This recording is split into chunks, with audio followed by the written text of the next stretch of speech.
6ஆம் அதிகாரத்துக்கு பாருங்கள் 1ஆம் வசனம். பிள்ளைகள் பெற்றோரில் வர்றாரு. இப்போது மனைவி புருஷன்றதை விட்டுட்டு இப்போ பிள்ளைகள் பெற்றோருக்கு போகிறார். அதே ஹவுஸ் ஹோல்டு கோடு தான் இது. குடும்பத்திலலாம் அப்படி நடந்துக்கணும்னு சொல்கிறார். பிள்ளைகளே உங்கள் பெற்றோருக்கு கர்த்தருக்குள் கீழ்ப்படியுங்கள், இது நியாயம். பிள்ளைகள் கர்த்தருக்குள்ள கீழ்ப்படியணுன்றது ரொம்ப கரெக்டாக பைபிளில் போதிக்குது பாருங்கள். 10 கற்பனையிலே இதை கொண்டுட்டார்.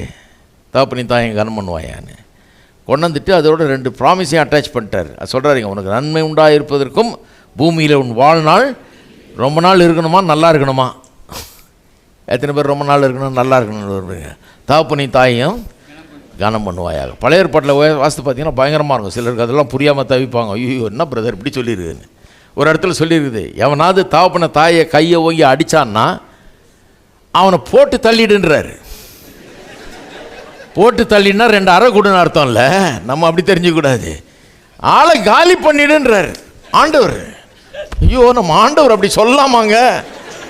நம்ம ஆண்டவர் அப்படி சொன்னார். அவரே தான் சொன்னார். போங்க, எப்படி சொல்லலாம்? ஏன்னா எல்லாம் பாவிகள், அக்கிரமக்காரன். ஒருத்தனும் சொல்கிற பேச்சை கேட்கறது இல்லை. தாய் தகப்பனை கையை ஓங்கி அடிக்கிறது. இப்படியே அடிச்சிட்டு இருந்தால் எல்லாம் பக்கத்தில் இருக்கவங்கலாம் கற்றுக்குவான். வீட்டுக்கு வீடு தாய் தகப்பனை அடிப்பானுங்க. வீட்டுக்கு வீடு தாய் தகப்பனை அடித்தா இஸ்ரவேல் தேசமே இல்லாமல் போயிடும். ஒழுங்கே இருக்காது, பாழாக போயிடும்.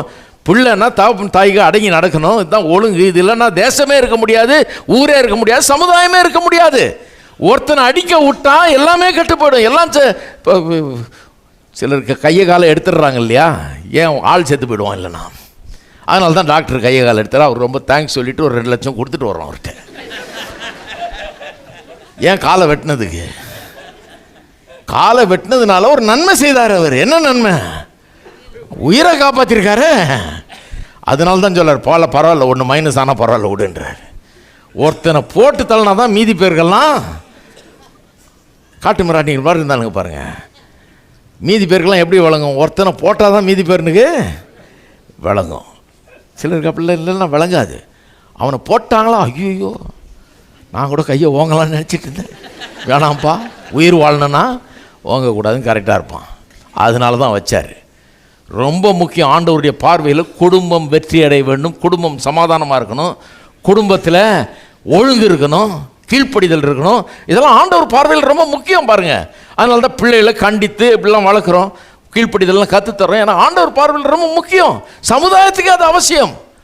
எந்த ஆர்டர் இல்லைன்னு பாருங்கள். வீட்டில் பிள்ளை கீழ்ப்படிய மாட்டேங்குது, நாட்டில் ஜனங்க கீழ்ப்படிய மாட்டேங்கிறாங்கன்னா அப்புறம் என்ன நாடு நடத்த முடியும், என்ன குடும்பம் நடத்த முடியும்? ஒன்றுமே இருக்காது. காட்டு பிராண்டிகள் தான் இருப்பாங்க. அப்புறம் எல்லாம் ஒருத்தன் பீறிக்கிட்டு அடிச்சுக்கிட்டு ரத்தம் சிந்திக்கிட்டு கிடக்க வேண்டியது தான் இல்லையா? கர்த்தர் அவ்வளோ கரெக்டாக சொல்கிறாரு பாருங்க. எவ்வளோ கரெக்டாக அதை கொண்டாடுறாரு பாருங்க.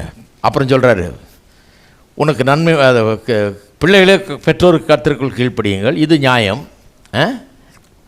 உனக்கு நன்மை உண்டாயிருப்பதற்கும் பூமியில் உன் வாழ்நாள் நீடித்திருப்பதற்கும் உன் தகப்பனையும் தாயும் கனம் பண்ணுவாயாக என்பதே வாக்கு தத்தமுள்ள முதலாம் கற்பனையாக இருக்கிறது.